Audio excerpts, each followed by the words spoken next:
ಎಲ್ಲರಿಗೂ ನಮಸ್ಕಾರ. ನಿಮ್ಮ ಶ್ರಾವ್ಸ್ ಕಲ್ಪವೃಕ್ಷ ಚಾನಲ್ಗೆ ಸ್ವಾಗತ. ಇವತ್ತು ಹೊರಗಡೆ ಮಾಡ್ತಕ್ಕಂಥ ಒಂದು ಚೀಪ್ಸ್ನ ನಾವು ಮನೆಯಲ್ಲೇ ಅಕ್ಕಿ ಹಿಟ್ಟಿನಿಂದ ಯಾವ ರೀತಿ ಮಾಡೋದು ಅಂತ ನೋಡೋಣ. ಇಲ್ಲಿ ಯಾವುದೇ ರೀತಿಯ ಆಲೂಗಡ್ಡೆ ಬಳಸೋ ಅವಶ್ಯಕತೆ ಇಲ್ಲ. 1 ಕಪ್ ಅಕ್ಕಿ ಹಿಟ್ಟಿತ್ತು ಅಂದರೆ ಸಾಕು. ಈ ರೀತಿ ಗರಿ ಗರಿಯಾಗಿರ್ತಕ್ಕಂಥ ಹೆಲ್ದಿ ಆಗಿರ್ತಕ್ಕಂಥ ಅಕ್ಕಿ ಹಿಟ್ಟಿನ ಚೀಪ್ಸ್ನ ನಾವು ಮನೆಯಲ್ಲೇ ಮಾಡ್ಕೊಳ್ಬೋದು.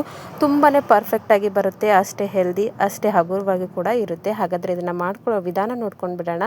ಮೊದಲಿಗೆ ನಾನು ಗ್ಯಾಸ್ ಮೇಲೆ ಒಂದು ಕಡಾಯಿ ಅಥವಾ ಒಂದು ಪಾತ್ರೆ ಇಟ್ಕೊಂಡಿದ್ದೆ. ಪಾತ್ರೆಗೆ 1 ಕಪ್ಪಿಂದ 2 ಕಪ್ ಆಗುವಷ್ಟು ನೀರನ್ನ ಸೇರಿಸ್ಕೊಳ್ತಿದ್ದೀನಿ.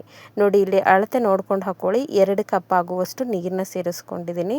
ಇವಾಗ ರುಚಿಗೆ ತಕ್ಕಷ್ಟು ಉಪ್ಪನ್ನ ಸೇರಿಸ್ಕೊಳ್ಬೇಕು. ಅದರ ಜೊತೆಗೆ ನಾವಿಲ್ಲಿ ಸ್ಪೈಸಸ್ ಕೂಡ ಸೇರಿಸ್ಕೊಳ್ಬೇಕು. ನೋಡಿ, ನಾವು 1 ಸ್ಪೂನ್ ಆಗುವಷ್ಟು ಜೀರಿಗೆ ಸೇರಿಸ್ಕೊಳ್ತಿದ್ದೀನಿ. ಬೇಕು ಅಂದರೆ ಅಜ್ವಾನ್ ಕೂಡ ಹಾಕ್ಕೊಳ್ಬೋದು, ಹಾಗೆ ಎಳ್ಳು ಕೂಡ ನೀವು ಬಳಸ್ಕೊಳ್ಬೋದು. ಹಾಗೆ ಖಾರಕ್ಕೆ ಅನುಗುಣವಾಗಿ ನಾನಿಲ್ಲಿ ಒಂದು 2 ಸ್ಪೂನ್ ಆಗುವಷ್ಟು ಅಚ್ಚ ಖಾರದ ಪೌಡರ್ನ ಸೇರಿಸ್ಕೊಳ್ತಿದ್ದೀನಿ. ಇವಾಗ ಇದು ಕರೆಕ್ಟಾಗಿ ಕುದ್ಕೊಳ್ಬೇಕು, ಅಂದರೆ ಕುದಿಬೇಕು ನೀರನ್ನ ಈ ರೀತಿ ಒಂದ್ಸರಿ ಕುದಿಸ್ಕೊಳ್ಬೇಕಾಗತ್ತೆ. ಹಾಗಾಗಿ ಮೀಡಿಯಮ್ ಫ್ಲೇಮಲ್ಲಿ ಇಟ್ಕೊಂಡು ನೀರು ಕುದಿ ಬರೋವರೆಗೂ ವೇಟ್ ಮಾಡ್ಕೊಳ್ಳೋಣ.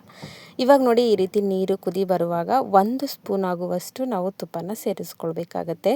ನಿಮಗೆ ಇಷ್ಟ ಇತ್ತು ಅಂದರೆ 1.5 ಸ್ಪೂನ್ ಆದರೂ ಹಾಕ್ಕೊಳ್ಬೋದು, ಇಲ್ಲಾಂದರೆ 1 ಸ್ಪೂನು ಸಾಕಾಗುತ್ತೆ. ತುಪ್ಪ ಹಾಕಾದ್ಮೇಲೆ ಒಂದ್ಸರಿ ಕೈ ಆಡಿಸ್ಕೊಳ್ಳಿ. ಇವಾಗ ನೀರೆಲ್ಲ ಕರೆಕ್ಟಾಗಿ ಕುದ್ಕೊಂಡಿದೆ. ಹಾಕಿರ್ತಕ್ಕಂಥ ಉಪ್ಪು, ಖಾರ ಹಾಗೆ ಜೀರಿಗೆ ಕೂಡ ಕುದ್ಕೊಂಡಿದೆ ನೀರಿನ ಜೊತೆಗೆ. ಇವಾಗ ಗ್ಯಾಸ್ನ ನಾವು ಲೋ ಫ್ಲೇಮಲ್ಲಿ ಇಟ್ಕೊಳ್ಬೇಕು.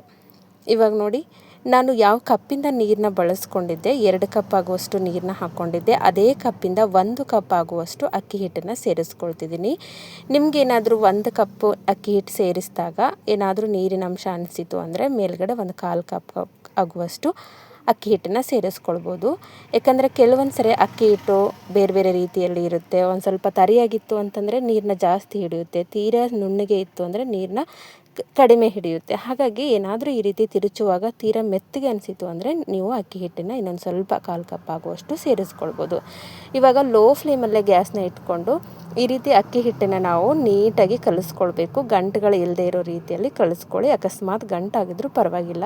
ಇವಾಗ ನೋಡಿ, ಸಾಫ್ಟಾಗಿ ಚಿಪ್ಸ್ ಬರಲಿ ಅನ್ನೋದಕ್ಕೋಸ್ಕರ ನಾನಿಲ್ಲಿ ಒಂದು 2 ಸ್ಪೂನ್ ಆಗುವಷ್ಟು ಗೋಧಿ ಹಿಟ್ಟನ್ನು ಸೇರಿಸ್ಕೊಳ್ತೀನಿ. ಈ ರೀತಿ ಗೋಧಿ ಹಿಟ್ಟನ್ನು ಸೇರಿಸೋದ್ರಿಂದ ಚಿಪ್ಸ್ ತುಂಬಾ ಗರಿ ಗರಿಯಾಗಿ ಬರುತ್ತೆ. ಹಾಗಾಗಿ ನಾವಿಲ್ಲಿ ಒಂದು 2 ಸ್ಪೂನ್ ಆಗುವಷ್ಟು ಗೋಧಿ ಹಿಟ್ಟನ್ನು ಸೇರಿಸ್ಕೊಳ್ಬೇಕು. ಇವಾಗ ನೋಡಿ, ಗೋಧಿ ಹಿಟ್ಟನ್ನು ಸೇರಿಸಾದ್ಮೇಲೆ ಈ ರೀತಿ ಕಲಿಸ್ತಾ ಬನ್ನಿ. ಗಟ್ಟಿ ಆಗ್ತಾ ಬರುತ್ತೆ ಹಿಟ್ಟು, ಆದರೆ ಲೋ ಫ್ಲೇಮಲ್ಲಿ ಇಟ್ಕೊಂಡು ಈ ರೀತಿ ನಾವು ಹಿಟ್ಟನ್ನು ರೆಡಿ ಮಾಡ್ಕೊಳ್ಬೇಕು. ಯಾವುದೇ ಕಾರಣಕ್ಕೂ ಮೀಡಿಯಮ್ ಫ್ಲೇಮಲ್ಲಿ ಇಟ್ಕೊಳ್ಬಾರ್ದು. ಇವಾಗ ರೆಡಿಯಾಗಿದೆ. ಗಂಟುಗಳೇನಾಗಿರೋದಿಲ್ಲ. ಆಗಿತ್ತು ಅಂದರೆ ಪರವಾಗಿಲ್ಲ, ನಾವು ಹಿಟ್ಟನ್ನು ನಾದ್ಕೊಳ್ಳುವಾಗ ಇದನ್ನು ಗಂಟುಗಳನ್ನು ಒಡ್ಕೊಳ್ಬೋದು. ಇವಾಗ ನೋಡಿ, ಗ್ಯಾಸ್ನ ಆಫ್ ಮಾಡಿಕೊಂಡು ನಾವು ಹಿಟ್ಟನ್ನು ಒಂದು 10 ನಿಮಿಷ ಮುಚ್ಚಿ ರೆಸ್ಟ್ ಮಾಡೋಕ್ಕಿಡೋಣ. ಈ ರೀತಿ ಮಾಡೋದ್ರಿಂದ ಹಬೆಯಲ್ಲಿ ಹಿಟ್ಟು ಅರಳಿಕೊಳ್ಳುತ್ತೆ. ಹಾಗಾಗಿ ಗ್ಯಾಸ್ನ ಆಫ್ ಮಾಡಿ ಮೇಲ್ಗಡೆಯಿಂದ ಒಂದು ಪ್ಲೇಟ್ನ ಮುಚ್ಚಿ ಒಂದು 10 ನಿಮಿಷ ರೆಸ್ಟ್ ಮಾಡೋಕ್ಕೆ ಬಿಟ್ಬಿಡೋಣ. ಇವಾಗ ನೋಡಿ, ಒಂದು 10 ನಿಮಿಷ ಆಗಿತ್ತು. ತೆಗೆದು ಇನ್ನೊಂದು ಸರಿ ಕಲಿಸ್ಕೊಳ್ಬೇಕು ಹಿಟ್ಟನ್ನು. ಇಲ್ಲೇನಾದರೂ ಮತ್ತೆ ಸ್ಮೂತ್ ಆಗಿತ್ತು, ಬಹಳ ಹಿಟ್ಟು ಮೃದುವಾಗಿತ್ತು ಅಂತಂದರೆ ಒಂದು ಸ್ವಲ್ಪ 2 ಸ್ಪೂನ್ ಆಗುವಷ್ಟು ಅಕ್ಕಿ ಹಿಟ್ಟನ್ನು ಸೇರಿಸ್ಕೊಳ್ಬೋದು, ತೊಂದರೆ ಇಲ್ಲ. ಈ ರೀತಿ ಕಲಿಸುವಾಗಲೇ ನಮಗೆ ಹಿಟ್ಟು ಗೊತ್ತಾಗುತ್ತೆ. ನೋಡಿಕೊಂಡು ಸೇರಿಸ್ಕೊಳ್ಳಿ.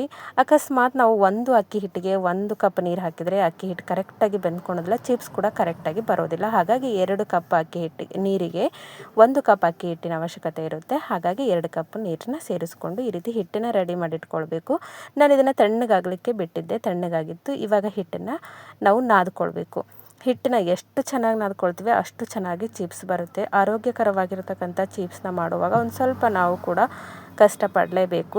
ದಿಢೀರಾಗಿ ಮಾಡ್ತಕ್ಕಂಥ ಚಿಪ್ಸ್ಗಳು ಅಂದರೆ ಆಲೂ ಚಿಪ್ಸು ಮಕ್ಕಳಿಗೆ ಅಷ್ಟೊಂದು ಹೆಲ್ದಿ ಅಂತ ಅಲ್ಲ. ಮನೆಯಲ್ಲೇ ಮಾಡೋದಾದರೆ ಹೆಲ್ದಿ, ಹೊರಗಡೆ ಮಾಡೋದಾದರೆ ಹೆಲ್ದಿ ಅಲ್ಲ. ಹಾಗಾಗಿ ಈ ರೀತಿ ನಾವು ಅಕ್ಕಿ ಹಿಟ್ಟಿನಿಂದ ಮಾಡ್ತಕ್ಕಂಥ ಚಿಪ್ಸು ತುಂಬಾ ಹೆಲ್ದಿಯಾಗಿರುತ್ತೆ, ಅಷ್ಟೇ ಹಗುರವಾಗಿ ಕೂಡ ಇರುತ್ತೆ. ಆ ಒಂದು ಚಿಪ್ಸ್ನ ಹೋಲುವ ರೀತಿಯಲ್ಲೇ ಈ ಚಿಪ್ಸ್ ಕೂಡ ರೆಡಿಯಾಗಿರುತ್ತೆ. ಮಕ್ಕಳು ಕೂಡ ತುಂಬಾ ಇಷ್ಟಪಟ್ಟು ತಿಂತಾರೆ. ಹಾಗಾಗಿ ಒಂದು ಸರಿ ಟ್ರೈ ಮಾಡಿ. ಇವಾಗ ನೋಡಿ, ಅಕ್ಕಿ ಹಿಟ್ಟನ್ನು ಚೆನ್ನಾಗಿ ನಾದ್ಕೊಂಡಿದ್ದೀನಿ. ಈ ರೀತಿ ನಾದುವಾಗ ಏನಾದರೂ ನಿಮಗೆ ಸ್ಮೂತ್ ಅನಿಸಿತು ಹಿಟ್ಟು ಅಂತಂದರೆ ಒಂದು ಸ್ವಲ್ಪ ಅಕ್ಕಿ ಹಿಟ್ಟನ್ನು ಆ್ಯಡ್ ಮಾಡಿಕೊಂಡು ಹಾಕ್ಕೊಂಡು ಈ ರೀತಿ ಹಿಟ್ಟನ್ನು ನಾವು ರೆಡಿ ಮಾಡ್ಕೊಳ್ಬೇಕು. ಇವಾಗ ಹಿಟ್ಟು ರೆಡಿಯಾಗಿದೆ.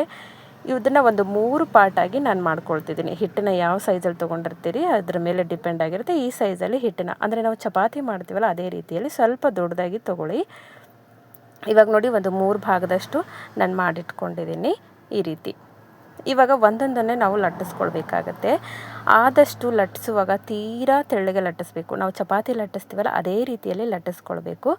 ಬೇಕು ಅಂದರೆ ಕೆಳಗಡೆ ಹಿಟ್ಟನ್ನು ಹಾಕಿ ಲಟ್ಟಿಸ್ಕೊಳ್ಳಿ. ನಾನಿಲ್ಲಿ ಹಿಟ್ಟನ್ನು ಹಾಕ್ತಿಲ್ಲ, ಬರೀ ಎಣ್ಣೆಯಲ್ಲಿ ಲಟ್ಟಿಸ್ಕೊಳ್ತಿದ್ದೀನಿ. ಸ್ವಲ್ಪ ಕೈಗೆ ಎಣ್ಣೆ ಹಚ್ಕೊಂಡು ಈ ರೀತಿ ಒಂದು ಉಳ್ಳೆ ತೊಗೊಂಡು, ದೊಡ್ಡದಾಗಿರ್ತಕ್ಕಂಥ ಉಳ್ಳೆ ತೊಗೊಂಡು ಈ ರೀತಿ ನಾವು ಒಂದು ಚಪಾತಿನ ಯಾವ ರೀತಿ ಲಟ್ಟಿಸ್ತೀವಿ ಅದೇ ರೀತಿಯಲ್ಲಿ ಒಂದು ಸ್ವಲ್ಪ ಮೇಲ್ಗಡೆ ಹಾಗೆ ಕೆಳಗಡೆ ಎಣ್ಣೆ ಹಚ್ಕೊಂಡು ಲಟ್ಟಿಸ್ಕೊಳ್ಬೋದು. ಅಥವಾ ಈ ರೀತಿ ಇಷ್ಟ ಇಲ್ಲ ಅಂತಂದರೆ, ನಿಮ್ಗೆ ಬರ್ತಿಲ್ಲ ಅಂತಂದರೆ ಏನಾದರೂ ತಳ ಹಿಡಿಯುತ್ತೆ ಅನ್ನೋದಾಯಿತು ಅಂತಂದರೆ ಅಕ್ಕಿ ಹಿಟ್ಟನ್ನು ಹಾಕ್ಕೊಂಡು ಈ ರೀತಿ ಲಟ್ಟಿಸ್ತಾ ಬರಬೇಕು. ಲಟ್ಟಣಿಗೆ ಸಹಾಯದಿಂದ ಚಪಾತಿನ ಲಟ್ಟಿಸ್ತೀವಲ್ಲ ಅದೇ ರೀತಿಯಲ್ಲಿ ಲಟ್ಟಿಸ್ಕೊಳ್ಳಿ. ತೀರಾ ತಿಳುವಾಗಿ ಲಟ್ಟಿಸ್ಕೊಳ್ಳಿ. ಅಂಚುಗಳೇನಾದರೂ ಕ್ರ್ಯಾಕ್ ಆಯಿತು ಅಂತಂದರೆ ಪರವಾಗಿಲ್ಲ, ನಡೆಯುತ್ತೆ. ಯಾಕಂದರೆ ನಾವು ಈ ಅಂಚನ್ನು ತೆಗಿತೀವಿ ಹಾಗಾಗಿ. ಆದರೆ ಮಧ್ಯದಲ್ಲಿ ತೀರಾ ತಿಳುವಾಗಿ ಲಟ್ಟಿಸ್ಕೋಬೇಕು. ಹಾಗಾಗಿ ಈ ರೀತಿ ಲಟ್ಟಿಸ್ಕೊಂಡು ಇಟ್ಕೊಳ್ಳಿ. ಚಪಾತಿನ ಲಟ್ಟಿಸ್ತೀವಲ್ಲ ಅದೇ ರೀತಿಯಲ್ಲಿ. ಇವಾಗ ನೋಡಿ ನಾನು ಅಂಚನ್ನು ತೆಗಿತಿದ್ದೀನಿ, ಯಾಕಂದರೆ ಕ್ರ್ಯಾಕ್ ಆಗುತ್ತೆ. ಹಾಗಾಗಿ ಇದನ್ನು ಅಂಚನ್ನು ತೆಕ್ಕೊಂಡ್ಬಿಡ್ತೀನಿ. ನಿಮಗೆ ಯಾವ ರೀತಿ ಬೇಕು, ಸ್ಕ್ವೇರ್ ಬೇಕಂದರೆ ಚೌಕ ಬೇಕು ಅಂದರೆ ಚೌಕ ಆಕಾರದಲ್ಲಿ ನೀವು ಕಟ್ ಮಾಡ್ಕೊಳ್ಬೋದು. ಅಥವಾ ಸರ್ಕಲ್ ರೌಂಡ್ ಶೇಪ್ ಬೇಕು ಅಂದರೆ ರೌಂಡ್ ಶೇಪು, ಅಥವಾ ತ್ರಿಕೋನ ಆಕಾರದಲ್ಲಿ ನಿಮಗೆ ಶೇಪ್ ಬೇಕು ಅಂದರೆ ಆ ಶೇಪಲ್ಲಿ, ಯಾವುದೇ ಶೇಪಲ್ಲಾದರೂ ನೀವು ರೆಡಿ ಮಾಡ್ಕೊಳ್ಬೋದು. ನಾನಿಲ್ಲಿ ಚೌಕಾಕಾರದಲ್ಲಿ ಕಟ್ ಮಾಡ್ಕೊಳ್ತಿದ್ದೀನಿ. ಈ ರೀತಿ ಅಂಚುಗಳನ್ನ ತೆಗೆದು ಮತ್ತೆ ಅದನ್ನು ನಾವು ಬಳಸ್ಕೊಳ್ಬೇಕು. ಅದನ್ನು ಸೈಡಲ್ಲಿ ಇಟ್ಟಿದ್ದೀನಿ. ಈ ರೀತಿ ಕಟ್ ಮಾಡ್ತಾ ಹೋಗೋಣ. ಒಂದು ನೈಫ್ ಸಹಾಯದಿಂದ ಈ ರೀತಿ ಕಟ್ ಮಾಡ್ಕೊಳ್ಳಿ. ನೀವು ದೊಡ್ಡ ಸೈಜ್ ಆದರೂ ಮಾಡ್ಕೊಳ್ಬೋದು. ನಾರ್ಮಲಾಗಿ ಸ್ಮಾಲ್ ಬಿಸ್ಕಟ್ ರೀತಿ ಅಥವಾ ಚಿಪ್ಸ್ ರೀತಿ ಎಲ್ಲಾದ್ರೂ ಕಟ್ ಮಾಡ್ಕೊಳ್ಬೋದು. ನೋಡಿ ಈ ರೀತಿ ಕಟ್ ಮಾಡ್ಕೊಳ್ಳಿ. ಆದರೆ ಲಟ್ಟಿಸುವಾಗ ತಿಳುವಾಗಿ ಲಟ್ಟಿಸ್ಕೊಳ್ಳಿ ಅಷ್ಟೇ.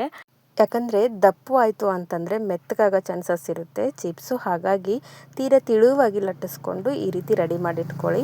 ಒಂದೊಂದೇ ಬ್ಯಾಚ್ನ ಈ ರೀತಿ ರೆಡಿ ಮಾಡಿಟ್ಕೊಂಡು ಕರ್ಕೊಂಡು ಆಮೇಲೆ ನೀವು ಲಟ್ಟಿಸ್ಕೊಳ್ಬೋದು. ಮತ್ತು ಯಾಕಂದರೆ ಅಕ್ಕಿ ಹಿಟ್ಟು ಆಗಿರೋದ್ರಿಂದ ಬೇಗ ಬೆಂದ್ಕೊಳ್ಳುತ್ತೆ. ಹಾಗಾಗಿ ಈ ಸೈಡಲ್ಲಿ ನಾನು ಆಲ್ರೆಡಿ ಎಣ್ಣೆನ ಕಾಯಿಸ್ಕೊಂಡು ಒಂದು ಬ್ಯಾಚ್ ಚೆಕ್ ಮಾಡ್ಕೊಂಡಿದ್ದೆ ಎಣ್ಣೆ ಕಾದಿದೆಯೋ ಇಲ್ಲೋ ಅಂತ.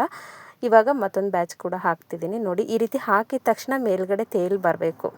ಈ ರೀತಿ ಉಬ್ಕೊಂಡು ಬಂದರೂ ಪರವಾಗಿಲ್ಲ, ಕ್ರಿಸ್ಪಿಯಾಗೇ ಬರುತ್ತೆ. ಪೂರಿ ರೀತಿಯಲ್ಲಿ ಉಬ್ತಿದೆಯಲ್ಲ, ಕ್ರಿಸ್ಪಿಯಾಗೇ ಬರುತ್ತೆ. ಆದರೆ ತಿಳುವಾಗಿ ಲಟ್ಟಿಸ್ಕೊಳ್ಳಿ. ಮತ್ತೆ ಹೇಳ್ತಿದ್ದೀನಿ, ನಾವು ಆಲೂ ಚಿಪ್ಸ್ ಯಾವ ರೀತಿಯಲ್ಲಿ ಇರುತ್ತೆ ತಿಳುವಾಗಿ ಅದೇ ರೀತಿಯಲ್ಲಿ ಇದನ್ನು ಕೂಡ ನಾವು ಲಟ್ಟಿಸ್ಕೊಳ್ಬೇಕು. ನೋಡಿ ಹಾಕಿರ್ತಕ್ಕಂಥ ಎಲ್ಲ ಚಿಪ್ಸು ಈ ರೀತಿ ಎದ್ಕೊಂಡು ಬರಬೇಕು. ಆದರೆ ಲೋ ಫ್ಲೇಮಲ್ಲಿ ಅಥವಾ ಮೀಡಿಯಮ್ ಫ್ಲೇಮಲ್ಲಿ ಇಟ್ಕೊಳ್ಳಿ. ಯಾಕಂದರೆ ಅಕ್ಕಿ ಹಿಟ್ಟು ಆಗಿರೋದ್ರಿಂದ ಬೇಗ ಬೆಂದ್ಕೊಳ್ಳುತ್ತೆ. ಹಾಗಾಗಿ ಹೈ ಫ್ಲೇಮಲ್ಲಿ ಇಟ್ಟು ಎಣ್ಣೆನ ನೀಟಾಗಿ ಕಾಯಿಸ್ಕೊಂಡು ಲೋ ಟು ಮೀಡಿಯಮ್ ಫ್ಲೇಮಲ್ಲಿ ಇಟ್ಕೊಂಡು ಈ ರೀತಿ ಅಕ್ಕಿ ಹಿಟ್ಟಿನ ಚಿಪ್ಸ್ನ ಬಿಟ್ಕೊಳ್ಬೇಕು. ಈಗ ಎಲ್ಲನೂ ತಿರುಚಿ ಹಾಕಿ ಲೋ ಟು ಮೀಡಿಯಮ್ ಫ್ಲೇಮಲ್ಲಿ ನಾವು ಕಂಪ್ಲೀಟಾಗಿ ಎಣ್ಣೆ ಬಬಲ್ಸ್ ಬರೋದು ಕಡಿಮೆ ಆಗಬೇಕು, ಅಲ್ಲಿವರೆಗೂ ಬೇಯಿಸ್ಕೊಳ್ಬೇಕು. ಈ ರೀತಿ ಕಲರ್ ಚೇಂಜ್ ಆದರೆ ಸಾಕು, ತೀರಾ ಕೆಂಪಾಗಿ ಕರ್ಕೊಳ್ಳೋಕೆ ಹೋಗಬಾರ್ದು. ಇವಾಗ ನೋಡಿ ಬಬಲ್ಸ್ ಎಲ್ಲ ಕಂಪ್ಲೀಟಾಗಿ ಸ್ಟಾಪ್ ಆಗಿದೆ. ಈಗ ತಗೊಳ್ತಿದ್ದೀನಿ. ತುಂಬಾ ಗರಿಗರಿಯಾಗಿ ಬರುತ್ತೆ. ಕ್ರಿಸ್ಪಿಯಾಗಿರ್ತಕ್ಕಂಥ ಒಂದು ಆರೋಗ್ಯಕರವಾಗಿರ್ತಕ್ಕಂಥ ಅಕ್ಕಿ ಹಿಟ್ಟಿನ ಚಿಪ್ಸು ರೆಡಿಯಾಗಿದೆ. ನೋಡಿ ಈ ರೀತಿ ತಕ್ಕೊಂಡು ಬಿಡಬೇಕು. ಎಣ್ಣೆ ಏನಾದರೂ ಹಿಡಿದಿದೆ ಅನಿಸಿತು ಅಂದರೆ ಆಮೇಲೆ ಹಿಡಿಯೋದಿಲ್ಲ. ಆ ಎಣ್ಣೆನ ಕಂಪ್ಲೀಟಾಗಿ ನಾವು ಸ್ಟ್ರೇನ್ ಮಾಡ್ಕೊಳ್ಬೇಕು, ಸೋಸ್ಕೊಳ್ಬೇಕು. ಈ ರೀತಿ ಒಂದು ಸ್ವಲ್ಪ ಜರಡಿ ಸಹಾಯದಿಂದ ತಕ್ಕೊಂಡ್ರೆ ಆಯಿತು. ನಮಗೆ ಬೇಕಾಗಿರ್ತಕ್ಕಂಥ ಗರಿಗರಿಯಾಗಿರ್ತಕ್ಕಂಥ ಅಕ್ಕಿ ಹಿಟ್ಟಿನ ಚಿಪ್ಸ್ ರೆಡಿಯಾಗಿದೆ. ನೋಡ್ತಿರ್ಬೋದು ನೀವು, ಎಣ್ಣೆ ಕೂಡ ತೀರಾ ಕಡಿಮೆ ಪ್ರಮಾಣದಲ್ಲಿ ಹೀರ್ಕೊಂಡಿರುತ್ತೆ. ನೋಡಿ ಅಷ್ಟು ಸೌಂಡಲ್ಲೇ ನಿಮಗೆ ಗೊತ್ತಾಗ್ಬೋದು ಎಷ್ಟು ಕ್ರಿಸ್ಪಿ ಆಗಿದೆ ಅಂತ. ಈ ಒಂದು ಚಳಿಗಾಲಕ್ಕೆ ಟೀ ಜೊತೆಗೆ ಹೇಳಿ ಮಾಡಿಸಿದಂಥ ಒಂದು ರೆಸಿಪಿ, ಹಾಗೆ ಮಕ್ಕಳಿಗೆ ಕೂಡ ತುಂಬಾ ಆರೋಗ್ಯಕರವಾಗಿರ್ತಕ್ಕಂಥ ಒಂದು ರೆಸಿಪಿ. ಬೇಕು ಅಂದರೆ ಇದನ್ನು ಲಟ್ಟಿಸುವಾಗ ಒಂದು ಸ್ವಲ್ಪ ಎಳ್ಳು ಕೂಡ ನೀವು ಹಾಕ್ಕೊಂಡು ಲಟ್ಟಿಸ್ಕೊಳ್ಬೋದು. ಈ ಒಂದು ರೆಸಿಪಿನ ಅಂದರೆ ಈ ಅಕ್ಕಿ ಹಿಟ್ಟಿನ ಚಿಪ್ಸ್ನ ನೀವು 1 ತಿಂಗಳವರೆಗೂ ಸ್ಟೋರ್ ಮಾಡಿ ಇಟ್ಕೊಳ್ಬೋದು, ಹಾಳಾಗೋದಿಲ್ಲ. ಲಟ್ಟಿಸುವಾಗ ನೆನ್ಪಿಟ್ಕೊಳ್ಳಿ, ಮೆತ್ತಗೆ ಲಟ್ಟಿಸಿ, ಆಗ ಈ ರೀತಿ ಕ್ರಿಸ್ಪಿಯಾಗೇ ಬರುತ್ತೆ. ತುಂಬಾ ಗರಿಗರಿಯಾಗಿ ನಾವು ಈ ರೀತಿ ಅಕ್ಕಿ ಹಿಟ್ಟಿನ ಚಿಪ್ಸ್ನ ಮಾಡ್ಕೊಳ್ಬೋದು. ಐ ಹೋಪ್ ಇವತ್ತು ನಾನು ಮಾಡಿರ್ತಕ್ಕಂಥ ಅಕ್ಕಿ ಹಿಟ್ಟಿನ ಚಿಪ್ಸ್ ರೆಸಿಪಿ ನಿಮಗೆ ಭಾಳ ಇಷ್ಟ ಆಗೋದ ಅಂದ್ಕೊಳ್ತೀನಿ. ಇಷ್ಟ ಆಗಿದ್ದರೆ ದಯವಿಟ್ಟು ನನ್ನ ಚಾನಲ್ನ ಸಬ್ಸ್ಕ್ರೈಬ್ ಮಾಡ್ಕೊಳ್ಳಿ. ಹಾಗೆ ಈ ಒಂದು ರೆಸಿಪಿನ ನಿಮ್ಮ ಫ್ರೆಂಡ್ಸ್ ಆ್ಯಂಡ್ ಫ್ಯಾಮಿಲಿಗೆ ಶೇರ್ ಮಾಡಿ. ನಾಳೆ ಮತ್ತೊಂದು ಹೊಸ ರೆಸಿಪಿಯೊಂದಿಗೆ ಸಿಗೋಣ. ಧನ್ಯವಾದ.